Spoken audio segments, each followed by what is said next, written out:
ഖലീലുല്ലാഹി ഇബ്രാഹിം നബി അലൈഹിസ്സലാം വരുമ്പോൾ മകൻ വീട്ടിലില്ല. തന്റെ പ്രിയപ്പെട്ട മരുമകളെ നോക്കിയിട്ട് ഇബ്രാഹിം നബി അലൈഹിസ്സലാം പറഞ്ഞതെന്തെന്നറിയോ? എന്റെ പൊന്നുമോൻ വരുമ്പോ പറയണം, വീടിന്റെ വാതിൽപ്പടി ശരിയല്ല, വീടിന്റെ കട്ടള ശരിയല്ല, അതൊന്ന് മാറ്റിവെക്കാൻ വാപ്പ വന്ന് പറഞ്ഞിട്ട് പോയെന്ന് പറയണം മോളെ. ഇസ്മായിൽ നബി അലൈഹിസ്സലാം വന്നപ്പോ ഭാര്യ പറഞ്ഞു, ഉപ്പ വന്നിരുന്നു, വന്നിട്ട് വീടിന്റെ വാതിൽ ശരിയല്ല, മാറ്റാൻ പറഞ്ഞു. ഇസ്മായിൽ നബി പറഞ്ഞു, നിന്നെ ഞാൻ തൊലാഖില്ലിരിക്കും. വാതിൽ മാറ്റാൻ പറഞ്ഞപ്പോ തലാഖില്ലിരിക്കും.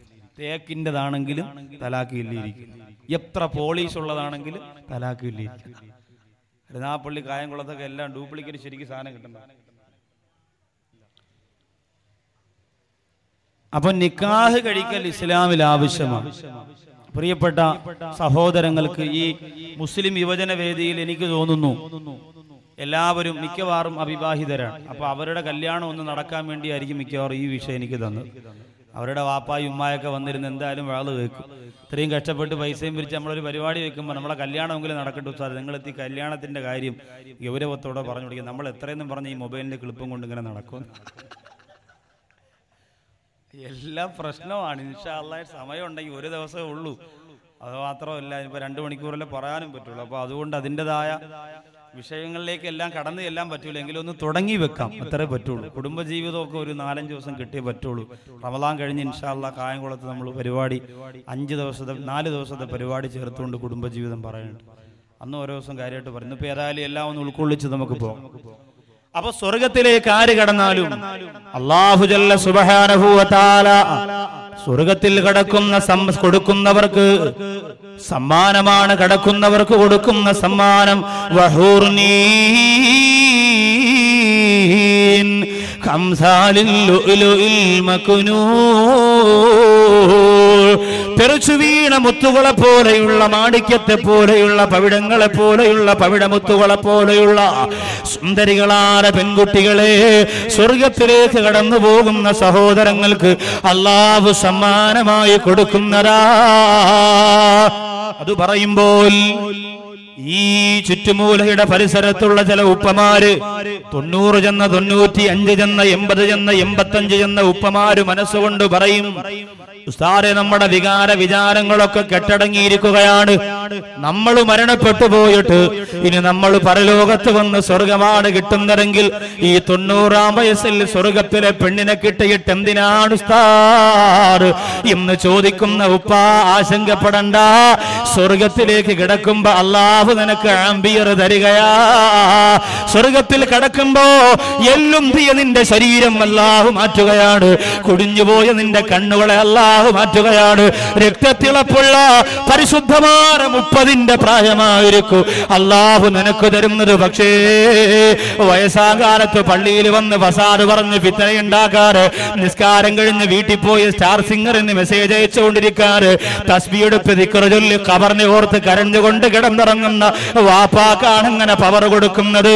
അല്ലാത്ത വാപ്പ എല്ലുകൊണ്ട് തന്നെ നരകത്തിൽ കിടന്നെരിയേണ്ടി വരും. അല്ലാഹു കാത്തുരക്ഷിക്കട്ടെ.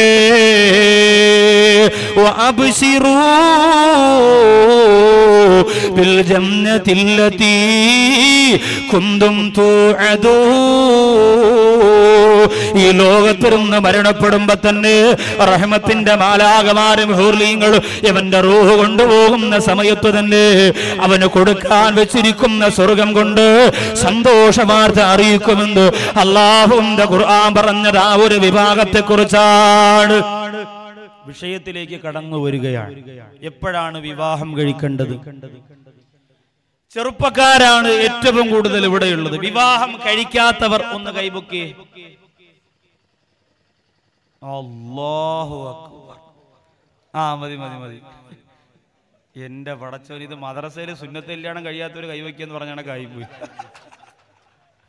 ഒറ്റ എണ്ണം പെണ്ണ് കെട്ടിയിട്ടില്ല. എല്ലാം ഡിമാൻഡ് കൂടട്ടെ എന്ന് പറഞ്ഞിരിക്കുക. 2 കൊല്ലം കൂടെ കഴിയട്ടെ ഉസ്താദേ, പുതിയ വണ്ടിയൊക്കെ ഇറങ്ങട്ടെ, ഉണ്ടായില്ല. അതൊക്കെ ഇറങ്ങി, അതൊക്കെ അങ്ങോട്ട് അച്ചാരം വാങ്ങിച്ച് അതിലിരുന്ന് ഇങ്ങനെ ഗ്ലാസ് ഒക്കെ ഇട്ട് വേസ്റ്റ് കളയാൻ വേണ്ടി മാത്രം ഗ്ലാസ് ഇതാക്കുക. Full AC. ഡിമാൻഡ് കൂടാൻ വേണ്ടി കാത്തിരിക്കുകയാണ്. സമയം 18 കഴിഞ്ഞാൽ പിന്നെ താമസിക്കേണ്ടെന്ന് നിങ്ങൾ പറയും. ഉസ്താദ് ഒരു വീടൊക്കെ വെച്ചിട്ടാകാം, ഇച്ചിരി പൈസയൊക്കെ ഉണ്ടാക്കിയിട്ട് എന്തിനാ പെൺകുട്ടികളെ കണ്ണീര് പിടിപ്പിക്കുന്നത്, അതുകൊണ്ട് ഇത്തിരി പൈസയൊക്കെ ഉണ്ടാക്കിയിട്ട് അതിങ്ങനെ നീണ്ടു പോയില്ല, നടക്കൂല. സമയമായാൽ വാപ്പാന്റെ അടുത്ത് നേരിട്ട് പോയിട്ട് പറയാ, വാപ്പാ സംഭവം എനിക്കൊരു വിവാഹം കഴിക്കണം.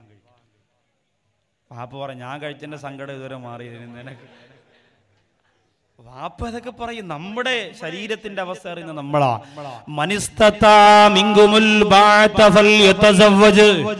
അല്ലാഹുവിന്റെ ഹബീബ് നബി മുഹമ്മദ് മുസ്തഫ സല്ലല്ലാഹു അലൈഹി വസല്ലമ തങ്ങൾ പറയുകയാണ്,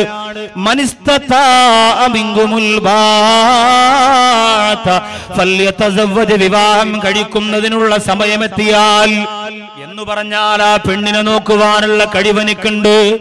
ആ പെണ്ണിന്റെ വിചാരങ്ങള് പൂർത്തീകരിച്ചു കൊടുക്കുവാനുള്ള ആരോഗ്യപരമായ കഴിവും പട്ടിണിയില്ലാതെ, പരിവട്ടമില്ലാതെ, പരാതിയില്ലാതെ പെണ്ണിന്റെ ചെലവ് നടത്തുവാനുള്ള സാമ്പത്തിക ശേഷി എനിക്കുണ്ട് എന്ന് ബോധ്യമായ അല്ലാഹുവിന്റെ റസൂല് പറയുന്നു, ഫല്യതസവ്വജ്, അവൻ വിവാഹം കഴിച്ചുകൊള്ളട്ടെ. ആ സമയമാണ് നബി തങ്ങൾ പറഞ്ഞത്. ആ സമയമായാൽ പിന്നെ വിവാഹം കഴിക്കാൻ തീരുമാനിച്ചു. കൂട്ടുകാരോടൊക്കെ പറഞ്ഞു, അളയാ ഞാൻ എന്തായാലും പെണ്ണ് കെട്ടാൻ തീരുമാനിച്ചു. അപ്പൊ അവര് പറഞ്ഞു, എടാ നോക്കടാ, നല്ല നമ്മളെ ഷാനവാസിന്റെ കല്യാണത്തിന് പോയപ്പോ കണ്ടായിരുന്ന പെണ്ണിന്, ഓ അതാടാ പെണ്ണ്, അന്വേഷിക്കളയോ, നോക്കണം, കുറേ നോക്കണം, ഒരുപാട് കാണണം, കണ്ടിട്ട് അവസാനം സെലക്ട് ചെയ്യണം ഒന്ന്. അതാണ് നമ്മൾ ആ വിഷയത്തിൽ തോറ്റുപോകാൻ പാടില്ല. അങ്ങനെ ഒരുപാട് പെണ്ണുങ്ങളെ കണ്ട്, പാവപ്പെട്ട പെണ്ണുങ്ങളെ വീട്ടിൽ പോയിരുന്ന് പെണ്ണ് കണ്ട് കൂട്ടുകാരിങ്ങനെ പുതിയാപ്പിള ഇങ്ങനെ പത്രം വായിച്ചുകൊണ്ടിരിക്കും. അതിൻ്റെ അടിയിൽ കൂടെ ഇങ്ങനെ കൂട്ടുകാരിങ്ങനെ നല്ലവരെ നോക്കും. എന്നിട്ട് യവൻ ചോദിക്കും, എങ്ങനെയുണ്ടടാ? അപ്പോൾ കൂട്ടുകാർ ഇങ്ങനെ ആക്കിയാൽ കല്യാണം ഓക്കെ, കൂട്ടുകാരാക്കണം, ഇല്ലെങ്കിൽ നടക്കൂല, ഇല്ലെങ്കിൽ കല്യാണം നടക്കില്ല, അത് പൊളിഞ്ഞത് തന്നെ. ഇറങ്ങിയിട്ട് പറയും, പെണ്ണിന് മൂക്ക് നീണ്ടുപോയി, അതുപോലെ മുടി കുറവാണ്, മുടി ഇങ്ങ് കാലിൽ തട്ടണം എന്നൊക്കെ പറഞ്ഞ് പറ്റൂല എന്ന് പറഞ്ഞ് തിരിച്ചു. അങ്ങനെ ഒരുപാട് പെൺകുട്ടികളെ കണ്ടു. ഈ മംഗലാപുരം ഭാഗത്തൊരു സഹോദരൻ അങ്ങനെ പാവപ്പെട്ട ഒരുപാട് പെണ്ണിനെ കണ്ടു. ഗ്ലാമർ പോരാന്നൊക്കെ പറഞ്ഞ് ഇഷ്ടമല്ല എന്ന് പറഞ്ഞു മാറി അവസാനം ഇഷ്ടപ്പെട്ട ഗ്ലാമറൊക്കെ ഒന്നിനെ കിട്ടി. സുബ്ഹാനല്ലാഹ്, അതിന്റെ കോലം എന്തെന്നറിയും?